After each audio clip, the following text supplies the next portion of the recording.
ഈ അടുത്തിടയ്ക്ക് നടന്ന സംഭവം, ആ സഹോദരൻ്റെ മരണം നമ്മളെയൊക്കെ തന്നെ ഒരുപാട് അലട്ടിയ ഒരു പ്രശ്നം തന്നെയാണ്. ഐ എം ഷുവർ ആ ന്യൂസ് കേട്ട്, ആ വാർത്ത കേട്ട്, ആ അമ്മയുടെ കരച്ചിൽ കേട്ട് ആർക്കും തന്നെ അത് മറക്കാൻ സാധ്യമാവുകയില്ല. As long as you are human and you believe in being human. ആർക്കും ഇത് വരരുത്, അത് മാത്രം എൻ്റെ വിധി. ഒരമ്മക്ക് ഇങ്ങനത്തെ യോഗം ഉണ്ടാവരുത്, അതാർക്കും സഹിക്കാൻ പറ്റൂല. എനിക്ക് ഞാനൊരാളെ അനുഭവിച്ച് ലോകത്തിൽ ഒരാളും അനുഭവിക്കാൻ പാടില്ല. അതൊരമ്മക്ക് അച്ഛന് മക്കൾക്ക് ഇങ്ങനത്തെ ഒരു എൻ്റെ മോൻ വളരെ പാവായി പോയി, എൻ്റെ മോൻ വളരെ പാവായി.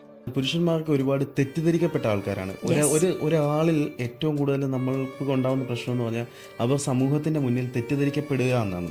ഒരാളെ പച്ചയ്ക്ക് കത്തിക്കുക എന്ന് നമ്മൾ പറയില്ലേ, അതുപോലെയാണ് അവരുടെ ജീവിതത്തെയും കുടുംബത്തെയും എല്ലാമത്തെയും നശിപ്പിക്കുന്ന ഒരു കാര്യമാണ് ഈ തെറ്റിദ്ധരിക്കപ്പെടുക. അത് തെറ്റിദ്ധാരണ മനഃപൂർവ്വം സൃഷ്ടിച്ച ഒരു സ്ത്രീയാണ് നമ്മൾ കഴിഞ്ഞ ദിവസങ്ങളിൽ കണ്ടുകൊണ്ടിരുന്നത്. ഒരാളുടെ ജീവൻ പൊലിച്ച ഒരു സ്ത്രീയാണ് നമ്മൾ കണ്ടത്. ഒരു കുടുംബത്തിന്റെ പ്രതീക്ഷയും ഉറപ്പായിട്ടും ആ അമ്മയുടെ കരച്ചിൽ നമ്മളെല്ലാം സമൂഹ മാധ്യമങ്ങളിൽ കണ്ടതാണ്. ആ സ്വന്തം മകൻ നഷ്ടപ്പെടുമ്പം ആ അമ്മയ്ക്ക് ഉണ്ടാവുന്ന ഒരു വേദന അത് ഒരിക്കലും നമുക്ക് പറഞ്ഞറിയിക്കാൻ പറ്റില്ല. ഒരു പെറ്റ അമ്മയ്ക്ക് അതിന്റെ വേദന മനസ്സിലാവുക, അതിന്റെ ആഴം. അതുകൊണ്ടാണ് ഞാനിപ്പോൾ ലാസ്റ്റ് ഒരു വീഡിയോ ചെയ്തിരുന്നു. രാഹുൽ ഈശ്വർ പറഞ്ഞ ആ ഒരു സ്റ്റേറ്റ്മെന്റിനോട് ഞാൻ പൂർണ്ണമായി യോജിക്കുന്നു എന്നുള്ളത്. ഉറപ്പായിട്ടും.